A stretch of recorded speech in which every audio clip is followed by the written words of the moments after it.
많은 사람들은 이렇게 믿습니다. 형제는 결국 평생 가족이라고 말입니다.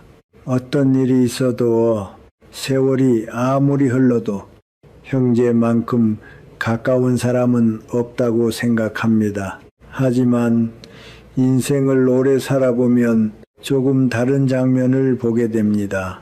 부모님이 살아계실 때는 형제들이 자주 만납니다. 명절에도 만나고 부모님의 생신에도 모이고 가끔 전화도 합니다. 그래서 우리는 이렇게 생각합니다. 우리 형제는 괜찮다. 우리는 평생 이렇게 지낼 것이다. 그런데 어느 날 조용히 한 가지 변화가 시작됩니다. 부모님이 세상을 떠난 뒤입니다. 그때부터 형제 사이에 작은 거리들이 생기기 시작합니다. 처음에는 아주 사소합니다. 전화가 조금 줄어듭니다. 명절에 만나지 못하는 일이 생깁니다. 서로의 소식을 잘 모르게 됩니다. 그리고 어느 순간 문득 이런 생각이 들기도 합니다. 우리가 언제 이렇게 멀어졌지? 형제는 분명 같은 집에서 자랐습니다. 같은 부모 밑에서 자랐습니다. 어린 시절의 기억도 함께 가지고 있습니다. 그런데 왜 시간이 지나면 형제는 때때로 남보다 더 멀어질까요? 사람의 마음이 변한 것일까요? 아니면 우리가 미처 생각하지 못했던 어떤 이유가 있는 것일까요? 오늘 저는 오랜 세월 사람들의 삶을 바라보며 느낀 한 가지 현실적인 이야기를 나누고 싶습니다. 형제가 남이 되는 이야기. 그 이야기는 대부분 아주 조용하게 시작됩니다. 바로 부모가 떠난 뒤에 말입니다. 많은 사람들은 이렇게 말합니다. 형제는 평생 함께하는 가족이라고요. 하지만 인생을 오래 살다 보면 마음속에 이런 질문이 생기기도 합니다. 우리는 언제 이렇게 멀어졌을까? 부모님이 살아계실 때는 형제들이 비교적 자주 만납니다. 명절이 되면 자연스럽게 부모님 집에 모입니다. 어머니가 음식을 준비하시고 아버지는 거실에서 웃으며 이야기를 나눕니다. 형제들은 오랜만에 만나 서로의 근황을 묻습니다. 아이들이 뛰어다니고 집안에는 사람들의 목소리가 가득합니다.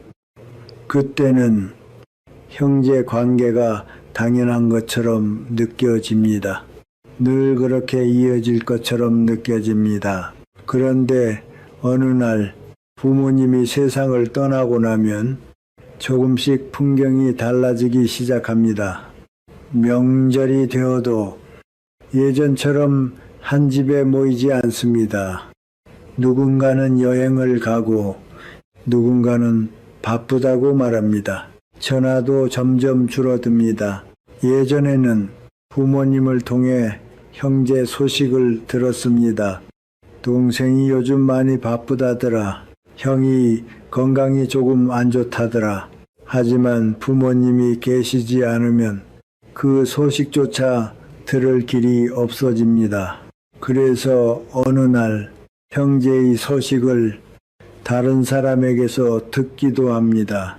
친척에게서 또는 우연히 누군가의 말을 통해서 말입니다. 그때 마음속에 묘한 감정이 생기기도 합니다. 서운함일까요? 아니면 낯선 거리감일까요? 어떤 분들은 이렇게 말합니다. 형제인데도 요즘은 남보다 더 어색합니다. 어떤 분들은 이렇게 말하기도 합니다. 예전에는 그렇게 가까웠는데 지금은 무슨 말을 해야 할지 모르겠습니다. 그리고 어떤 경우에는 더 힘든 일도 생깁니다. 부모님의 재산 문제, 부모님의 병간호 문제, 장례 이후의 여러 가지 일들, 이 과정에서 서로의 마음이 상하기도 합니다. 말 한마디가 마음에 남고 작은 오해가 쌓이기도 합니다. 그렇게 시간이 흐르다 보면 형제 사이에는 보이지 않는 벽이 생기기도 합니다. 그래서 어떤 분들은 이런 말을 하기도 합니다. 형제는 어릴 때만 형제인 것 같습니다. 참으로 쓸쓸한 이야기입니다. 같은 부모 밑에서 자라고 같은 기억을 가지고 살아온 사람들인데 세월이 지나면서 서로의 삶이 점점 멀어지는 것입니다. 여러분은 어떠십니까? 지금 여러분의 형제 관계는 어떻습니까? 예전처럼 자주 연락을 하십니까? 아니면 어느 순간 연락이 점점 줄어들고 있습니까? 많은 사람들이 마음속으로 이런 생각을 합니다. 우리는 분명 가족인데, 그런데 왜 시간이 흐를수록 형제는 점점 멀어지는 것일까요? 이 질문의 답은 생각보다 깊은 곳에 있습니다. 사람의 마음 속에는 우리가 잘 알지 못하는 몇 가지 심리가 숨어 있기 때문입니다. 이제 그 이야기를 조금 더 천천히 살펴보겠습니다. 그렇다면 우리는 이 질문을 한번 해볼 필요가 있습니다. 왜 어떤 형제들은 어릴 때는 그렇게 가까웠는데 시간이 지나면 서로 멀어지게 되는 것일까요? 사람의 마음이 변해서일까요? 물론 그럴 수도 있습니다. 하지만 조금 더 깊이 들여다보면 그 안에는 몇 가지 아주 현실적인 이유들이 숨어 있습니다. 오늘 저는 인생을 오래 바라보며 느낀 7가지 이유를 조용히 나누어 보려고 합니다. 첫 번째 이유, 부모라는 중심이 사라지기 때문입니다.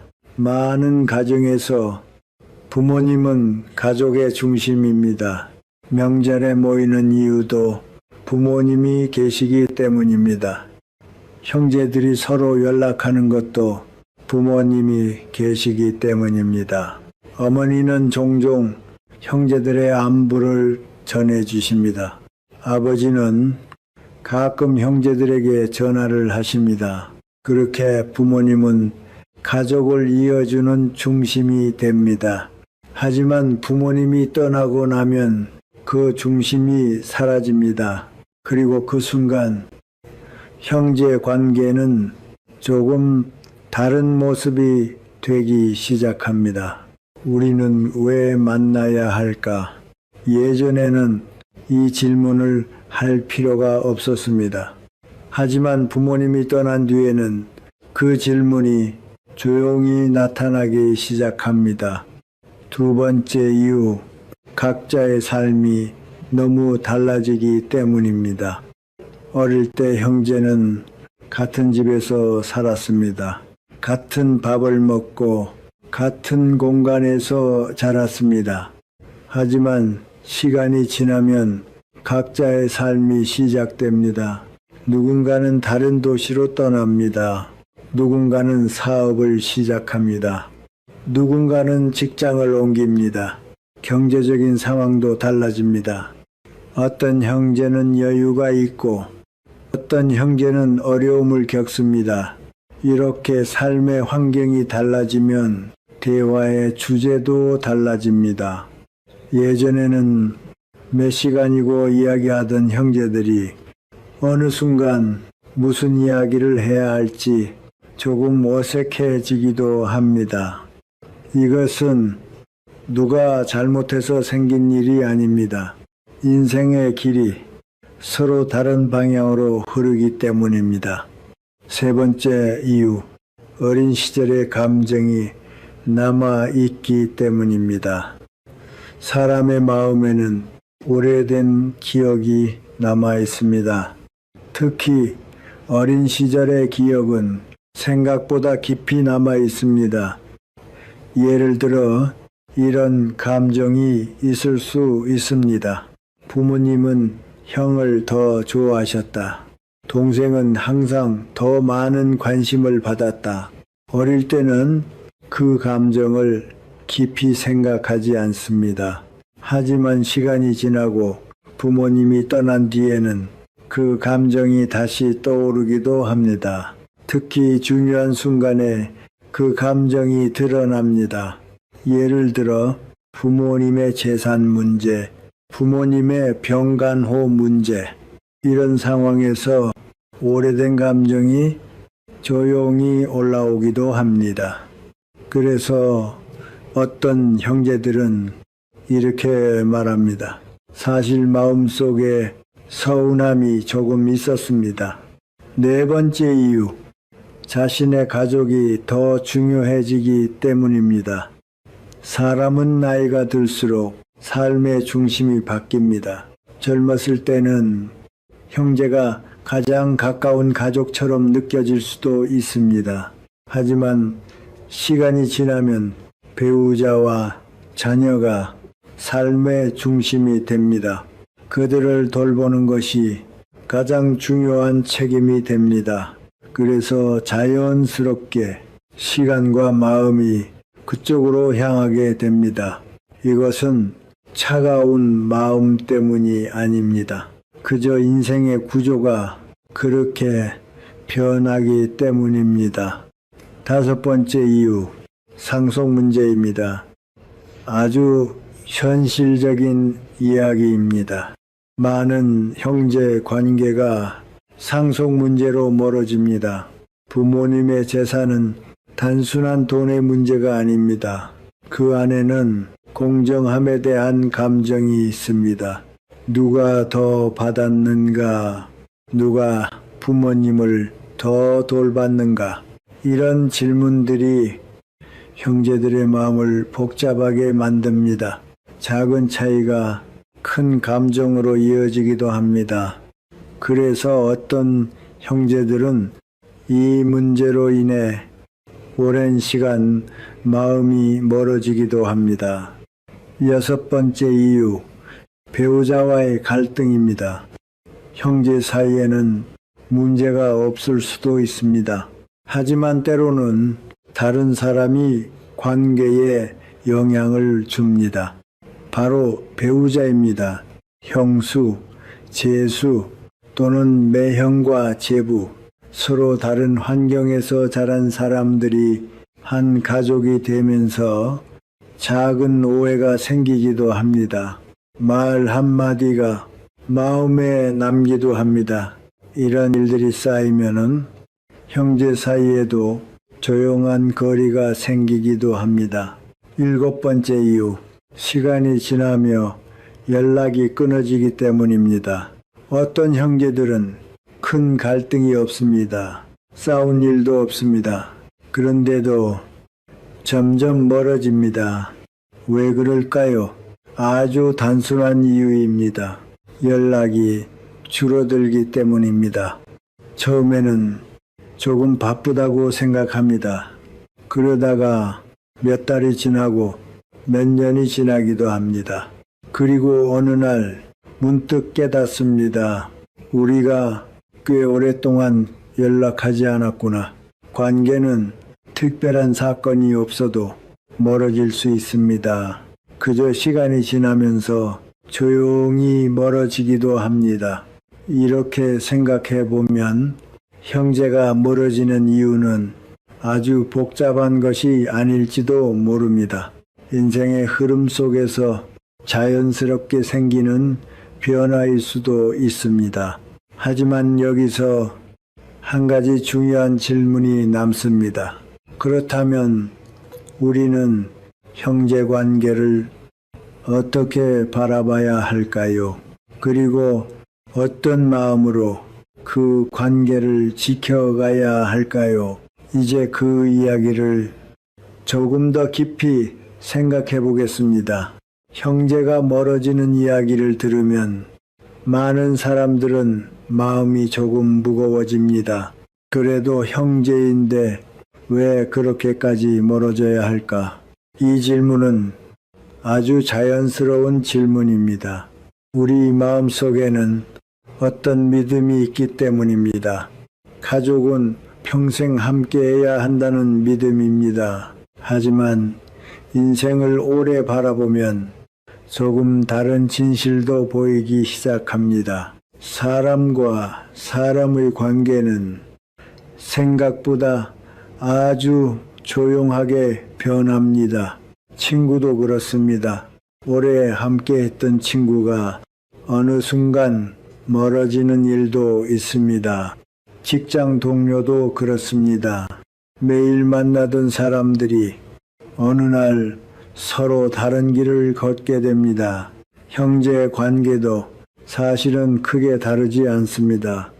같은 부모 밑에서 태어났지만 각자의 인생은 각자의 방향으로 흐르기 때문입니다. 그래서 저는 때때로 이런 생각을 합니다. 형제는 항상 가까운 사람이 아니라 언제든 다시 가까워질 수 있는 사람일지도 모른다고 말입니다. 이 말은 형제를 가볍게 생각하자는 뜻이 아닙니다. 오히려 반대입니다.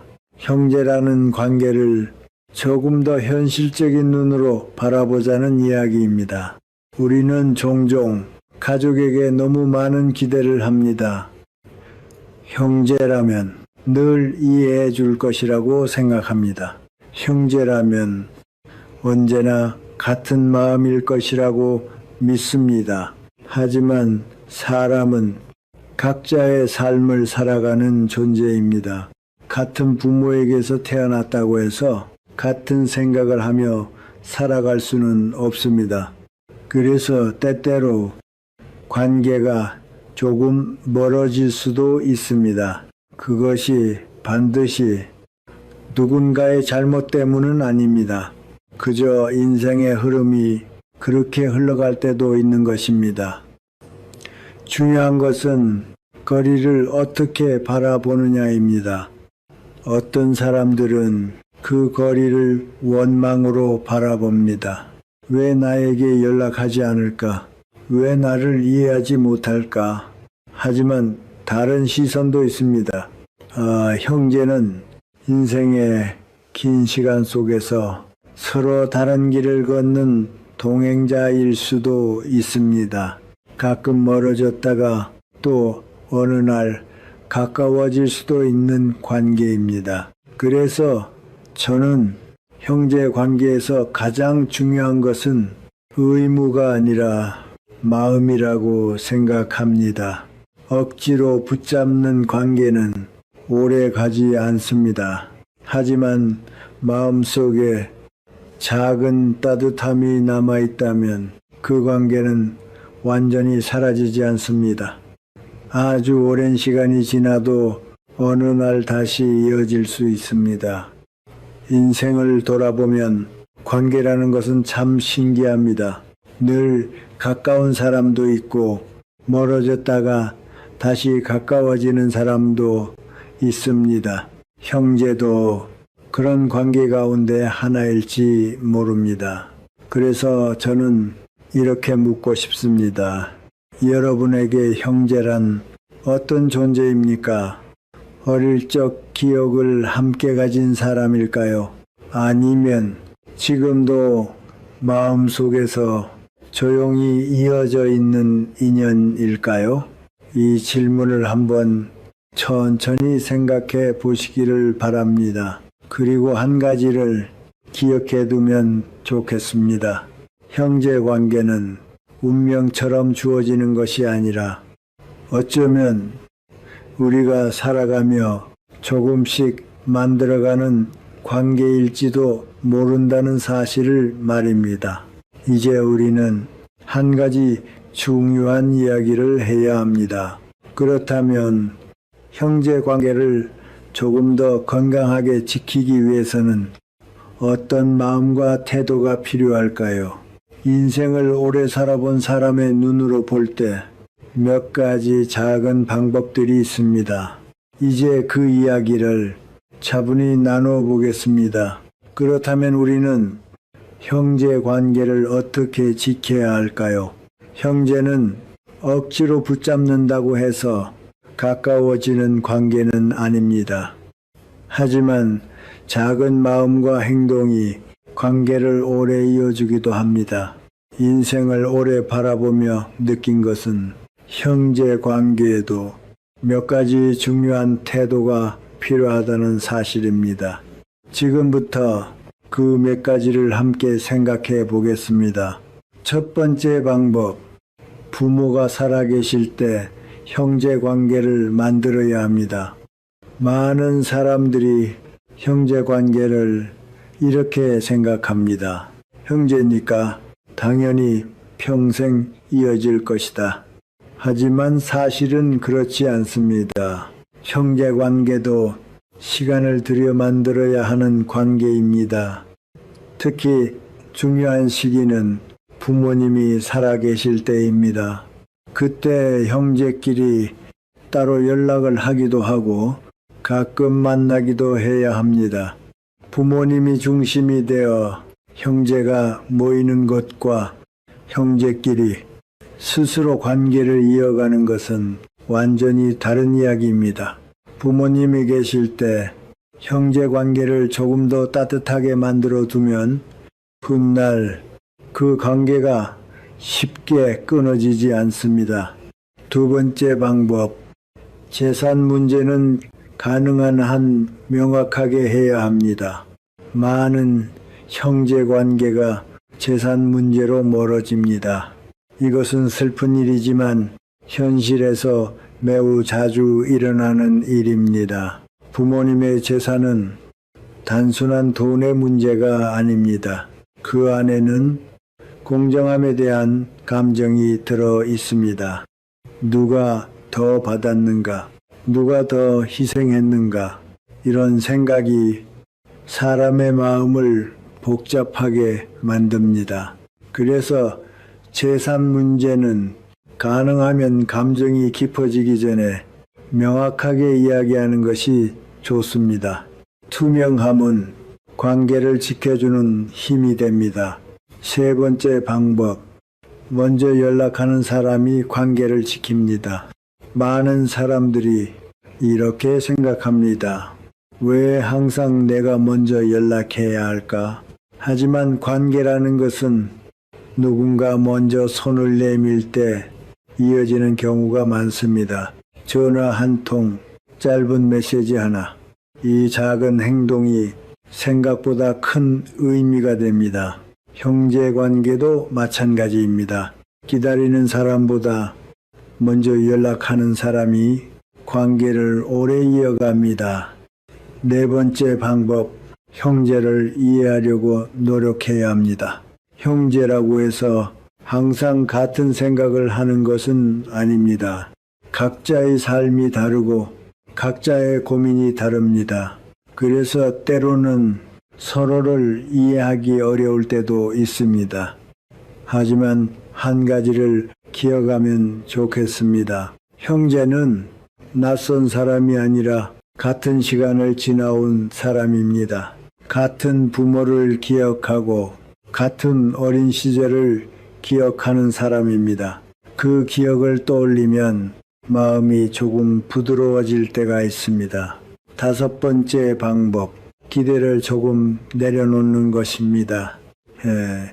형제 관계에서 가장 많은 상처를 만드는 것은 때때로 기대입니다.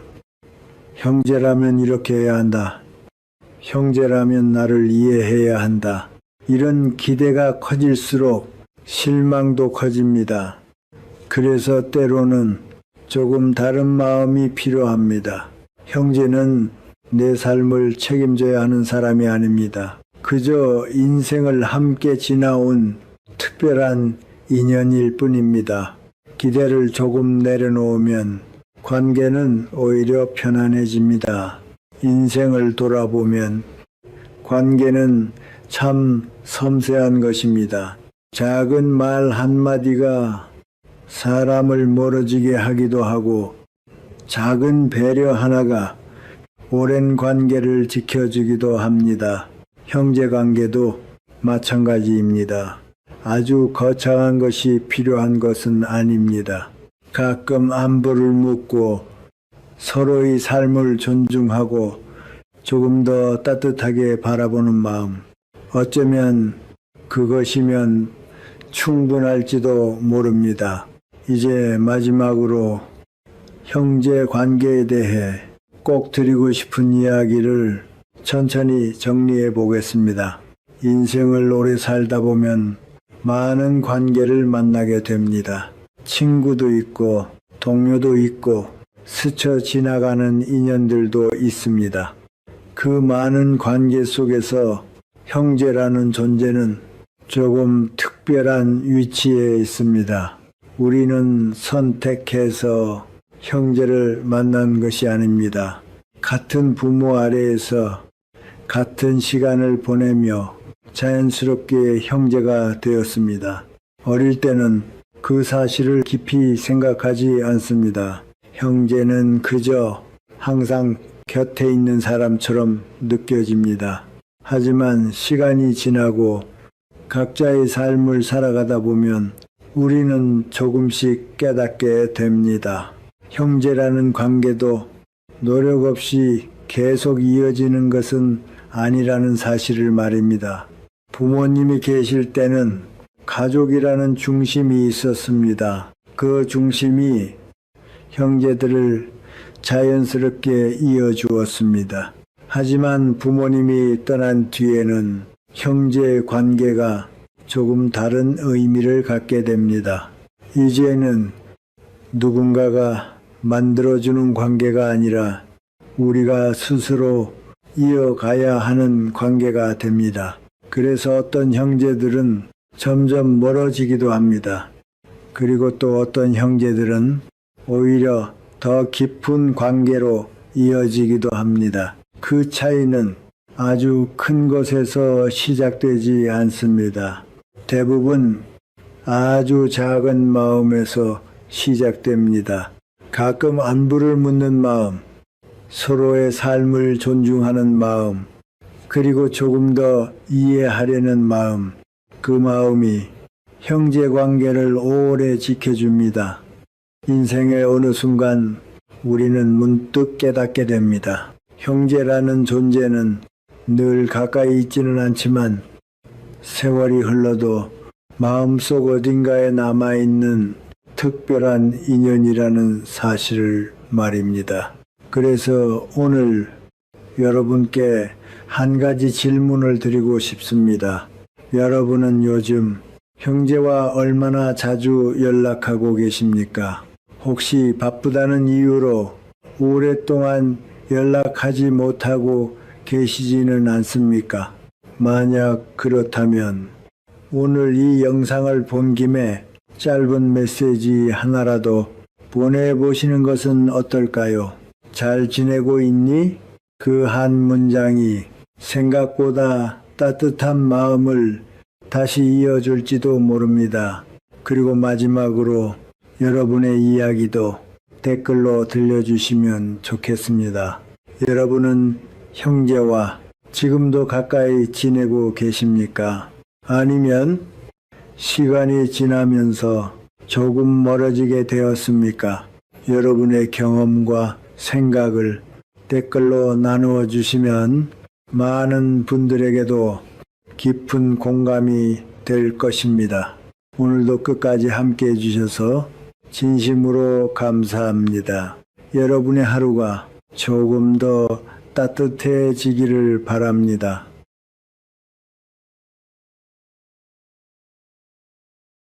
여러분, 저는 지금 100살을 훨씬 넘긴 나이에 살고 있습니다. 그리고 아직도 제 집에서 잠을 자고 제 부엌에서 아침을 만들고 제 이름이 적힌 우편함을 매일 바라보며 살아갑니다. 많은 사람들이 저에게 이렇게 묻습니다.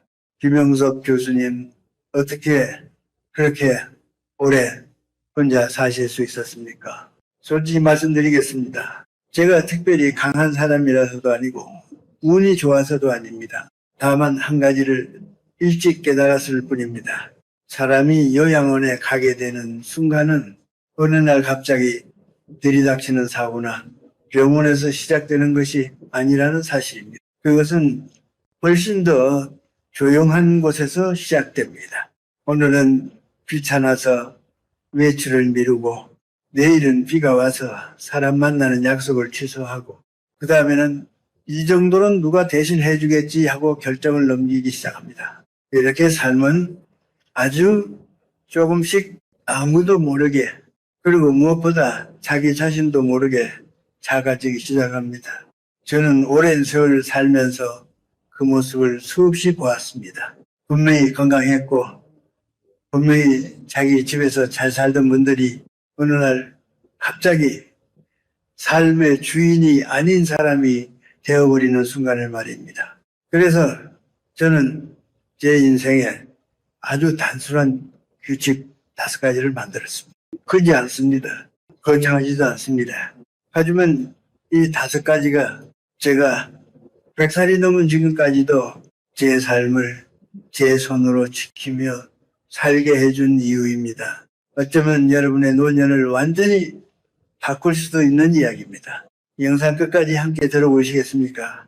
여러분의 삶을 지키는 방법이 지금부터 시작됩니다. 집 밖으로 나가는 사람만이 자기 삶을 지킬 수 있습니다. 이것이 제가 평생 지켜온 첫 번째 습관입니다. 저는 이 이야기를 할 때마다 늘 이렇게 말합니다. 첫 번째 습관은 매일 집 밖으로 나가는 것입니다. 나이가 들면 사람은 자연스럽게 집안에 머무는 시간이 늘어납니다. 처음에는 아주 사소한 이유입니다. 오늘은 조금 피곤해서 내일은 날씨가 좋지 않아서 그 다음에는 특별히 나갈 일이 없어서 그렇게 하루를 미루고 또 하루를 미루다 보면 어느 순간 집 밖 세상이 낯설어지기 시작합니다. 저도 오랜 세월을 살면서 그 모습을 수없이 보았습니다.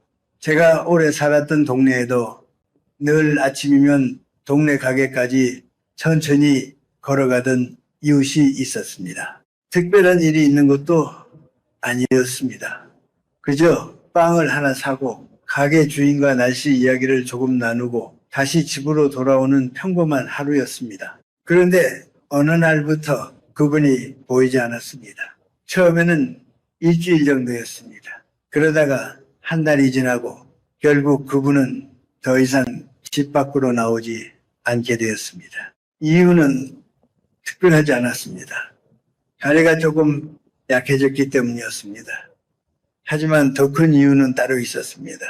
오랫동안 밖에 나가지 않다 보니 다시 나가는 것이 두려워졌기 때문입니다. 몸도 약해지고 마음도 자신감을 잃어버린 것입니다.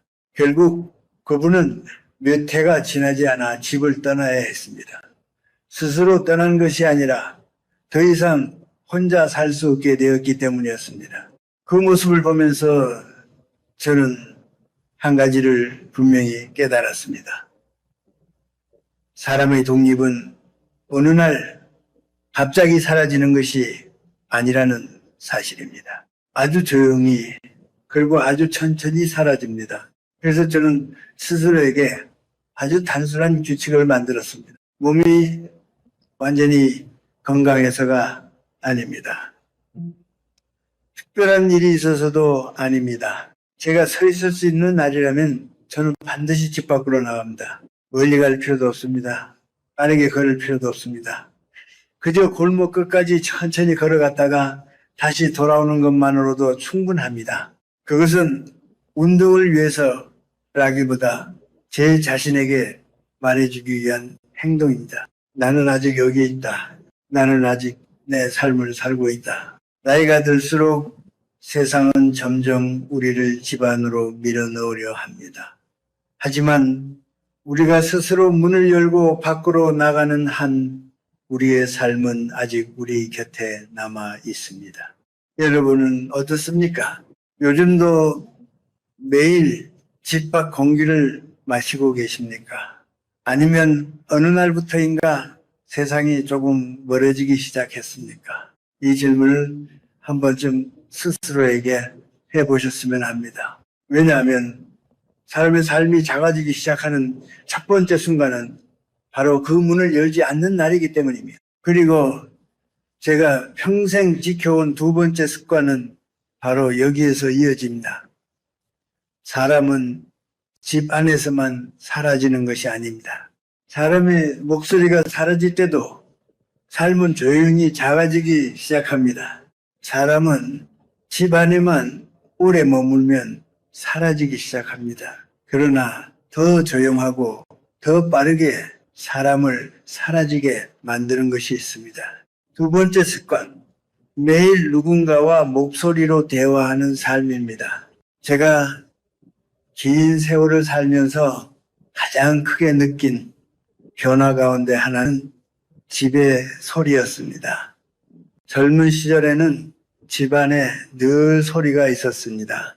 발걸음 소리, 문 닫는 소리, 누군가 부르는 소리, 사소한 질문들, 그런 소리들은 특별하지 않았지만 사람을 살아있게 만드는 힘이 있었습니다. 하지만 나이가 들면 그 소리들이 하나씩 사라집니다. 함께 살던 사람이 먼저 세상을 떠나기도 하고 자녀들은 각자의 삶을 살게 됩니다. 집은 그대로인데 집 안의 소리는 점점 줄어듭니다. 저도 오래 살면서 그런 시간을 지나왔습니다. 어느 날 집안이 너무 조용하게 느껴질 때가 있습니다. 발걸음도 없고 누군가를 부를 일도 없습니다. 그저 조용한 공기만 남아있는 집입니다. 그때 사람은 아주 이상한 생각을 하게 됩니다. 이제 나는 필요 없는 사람이지도 모른다는 생각입니다. 그 생각은 사람의 마음을 아주 천천히 약하게 만듭니다. 그리고 마음이 약해지면 사람은 점점 세상에 나가지 않게 됩니다. 누군가를 만날 이유도 말을 건넬 이유도 없다고 느끼기 때문입니다. 그래서 저는 스스로에게 또 하나의 규칙을 만들었습니다. 하루에 한 번은 반드시 누군가와 말을 나눈다. 거창한 대화가 필요하지 않습니다. 동네에서 마주친 사람에게 인사를 건네도 좋고 가게에서 간단한 이야기를 나누어도 충분합니다. 중요한 것은 말의 내용이 아니라 사람의 목소리입니다. 사람의 목소리는 단순한 소리가 아닙니다. 그것은 우리가 아직 세상 속에 있다는 증거입니다. 제가 오래 살면서 지켜본 사실이 하나 있습니다. 외로움은 단순히 마음만 아프게 하는 것이 아닙니다. 외로움은 사람의 몸도 약하게 만들고 생각도 느리게 만듭니다. 그리고 결국 사람의 삶 전체를 작게 만들어 버립니다. 많은 사람들이 병 때문에만 요양시설로 가게 된다고 생각합니다. 그러나 제가 본 많은 경우는 조금 달랐습니다. 그 사람의 목소리를 기억해 주는 사람이 더 이상 없을 때 그때 삶이 급격히 작아지기 시작했습니다. 그래서 저는 하루의 삶 속에서 제 목소리를 잃지 않으려고 노력합니다. 아주 짧은 대화라도 괜찮습니다. 그 한마디가 사람을 다시 세상과 이어주기 때문입니다. 여러분은 요즘 누구와 이야기를 나누고 계십니까? 하루 동안 아무에게도 말을 건네지 않는 날이 점점 늘어나고 있지는 않습니까? 사람은 몸이 약해지기 전에 먼저 세상에서 조용해집니다. 그리고 그 침묵이 길어질수록 삶은 더 빨리 작아집니다. 그래서 제가 지켜온 세 번째 습관이 있습니다. 그것은 바로 자신의 삶을 스스로 결정하는 일입니다. 사람이 자기 삶을 잃는 순간은 언제일까요? 많은 분들이 건강이 크게 나빠질 때라고 생각합니다. 그러나 제가 긴 세월을 살면서 깨달은 사실은 조금 다릅니다. 세 번째 습관, 작은 결정이라도 스스로 하는 삶입니다. 사람의 독립은 어느 날 갑자기 사라지지 않습니다. 그것은 아주 작은 결정 하나에서부터 조금씩 사라지기 시작합니다. 오늘은 누가 대신 정해준 식사를 먹고 내일은 누가 대신 약속 시간을 정해주고 그 다음에는 하루의 일정까지 다른 사람이 정해주기 시작합니다. 처음에는 그것이 도움처럼 느껴집니다. 누군가가 대신 해주니 편하고 수고가 줄어드는 것처럼 보이기 때문입니다. 하지만 저는 오랜 세월 동안 그 다음 단계를 여러 번 보았습니다. 처음에는 사람들이 그저 도와주는 것처럼 보입니다. 식사나 약속 같은 작은 일부터 시작합니다. 그러다가 어느 순간부터 그 사람의 하루가 모두 다른 사람의 손에서 정해지기 시작합니다.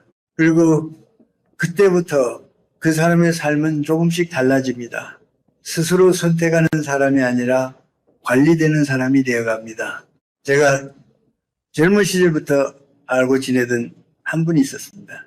처음에는 가족들이 그분을 돕기 시작했습니다. 식사를 챙겨주고 병원 갈 날짜를 정해주고 생활을 조금 더 편하게 해주기 위해 여러 가지를 대신 결정해 주었습니다. 처음에는 그저 친절한 도움처럼 보였습니다. 그러나 시간이 지나면서 그분의 삶은 점점 달라졌습니다.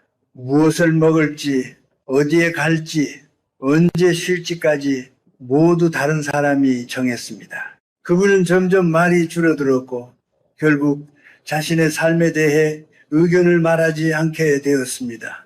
그리고 어느 날 그분은 더 이상 자기 집에서 살지 않게 되었습니다. 누군가의 판단에 따라 더 안전한 곳으로 옮겨졌기 때문입니다.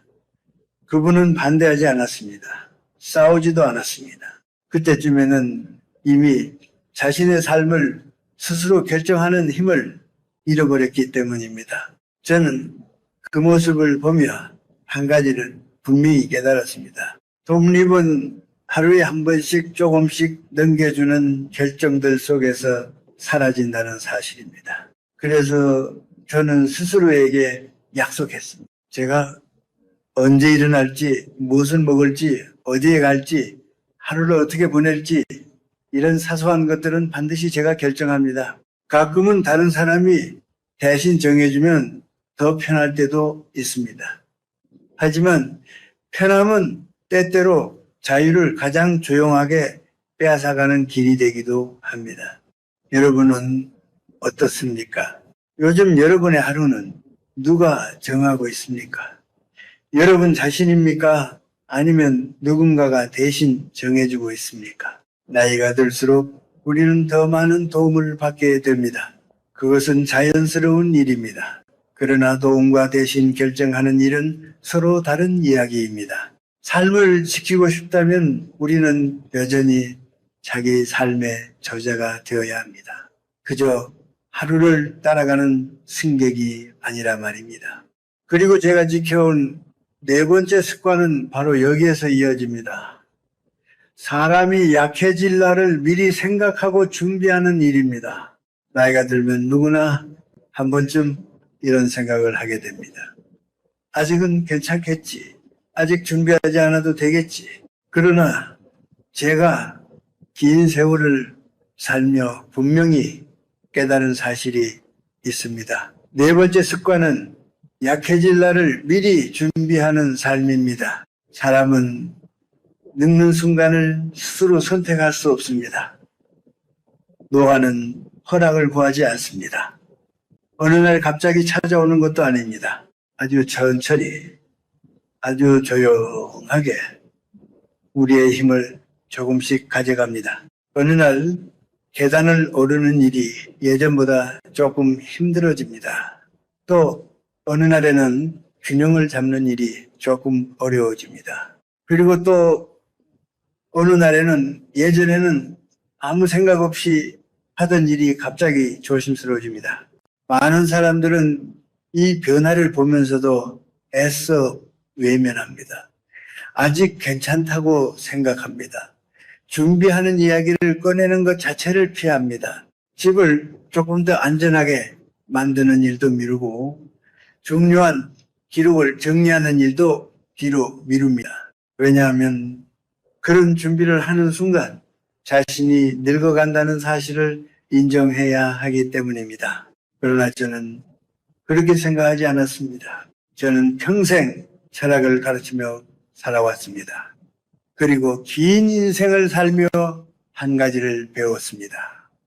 현실을 외면한다고 해서 현실이 사라지는 것은 아니라는 사실입니다. 그래서 저는 아직 몸이 움직일 수 있을 때 미리 준비하기로 했습니다. 집 안에서 넘어질 수 있는 곳을 살펴보고 정리했습니다. 생활이 불편해지지 않도록 집을 조금 더 안전하게 만들었습니다. 그리고 제 삶에 대해 제가 원하는 것과 원하지 않는 것을 미리 정리해 두었습니다. 이것은 포기가 아닙니다. 오히려 미래에 나를 지키기 위한 일입니다. 제가 오랜 세월 동안 지켜본 사람들 가운데 많은 분들이 한 번의 사고로 갑자기 삶이 달라졌습니다. 작은 넘어짐 하나, 병원에 한 번 가는 일 하나가 인생의 방향을 바꾸어 놓았습니다. 그리고 대부분의 경우 그 변화는 준비가 없었기 때문에 더 크게 다가왔습니다. 그래서 저는 늘 이렇게 생각합니다. 자유는 약해져서만 사라지는 것이 아닙니다. 준비하지 않았기 때문에 더 빨리 사라지기도 합니다. 여러분은 어떻습니까? 여러분의 집은 앞으로의 시간을 위해 준비되어 있습니까? 아니면 아직도 예전의 힘으로 살던 시절의 모습 그대로입니까? 미래를 준비하는 사람은 오래 자기 삶을 지킬 수 있습니다. 그리고 제가 마지막까지 지켜온 5번째 습관이 있습니다. 사람을 오래 살게 하는 아주 조용하지만 강한 이유에 대한 이야기입니다. 사람은 누군가에게 필요할 때 가장 오래 자신의 삶을 지키게 됩니다. 사람이 오래 자기 삶을 지키며 살아가기 위해 마지막까지 붙잡아야 할 것이 있습니다. 그것은 건강도 돈도 아닙니다. 5번째 습관, 누군가에게 여전히 필요한 사람이 되는 삶입니다. 제가 긴 세월을 살며 보아온 사실이 하나 있습니다. 사람은 몸이 먼저 무너지는 것이 아니라 삶의 이유가 먼저 약해질 때 급격히 늙어갑니다. 한때 제가 살던 동네에 한 분이 계셨습니다. 아주 평범한 분이었습니다. 늘 아내와 함께 조용히 살던 분이었습니다. 아침이면 두 사람이 함께 집 앞을 쓸고 가끔은 시장에 함께 다녀오는 모습도 보였습니다. 특별할 것 없는 평범한 부부였습니다. 그러던 어느 날 아내가 먼저 세상을 떠났습니다. 처음에는 그분도 여전히 같은 집에서 살았습니다. 그러나 시간이 지나면서 조금씩 달라졌습니다. 집 앞을 쓸던 모습이 보이지 않게 되었고 골목에서 그분을 만나는 일도 점점 줄어들었습니다. 사람은 혼자가 되면 시간이 더 많아질 것 같지만 실제로는 반대입니다.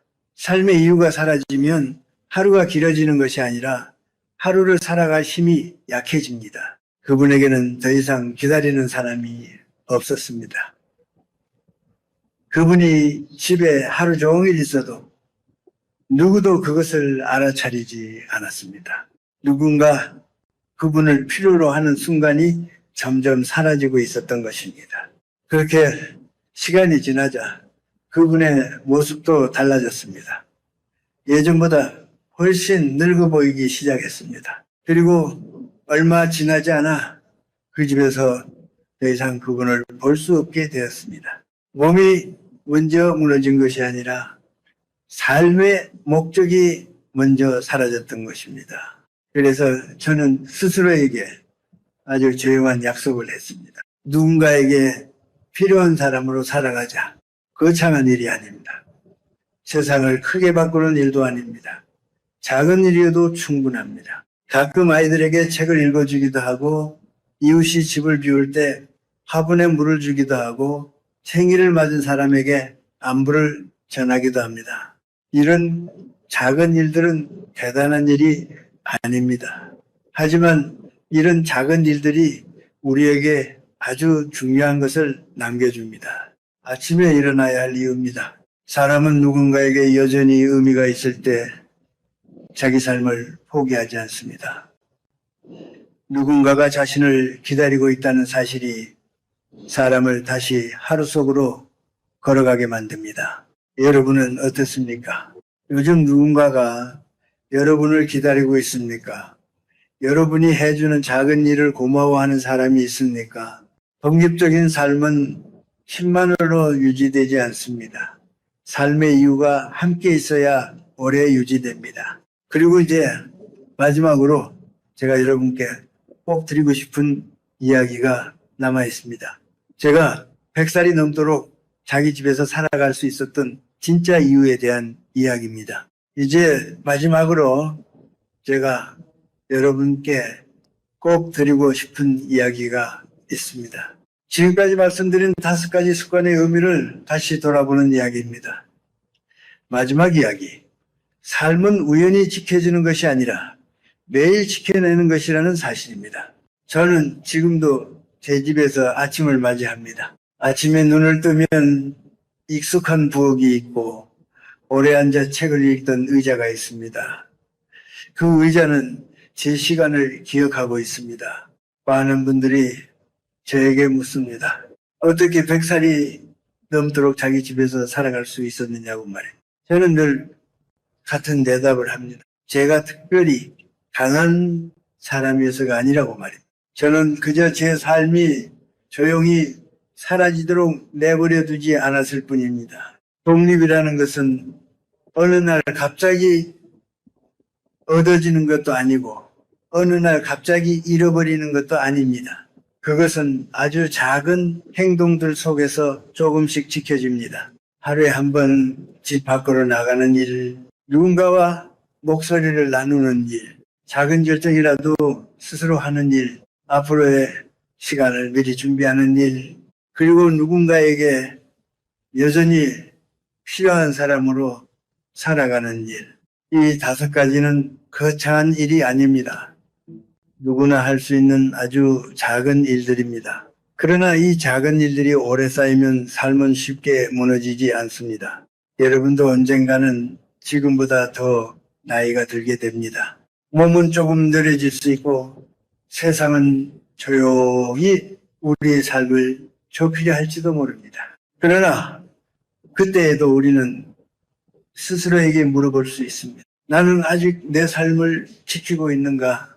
여러분은 어떻게 생각하십니까? 지금 이 영상을 보고 계신 여러분의 마음에는 어떤 다짐이 떠오르십니까? 댓글에 짧게 남겨주셔도 좋겠습니다.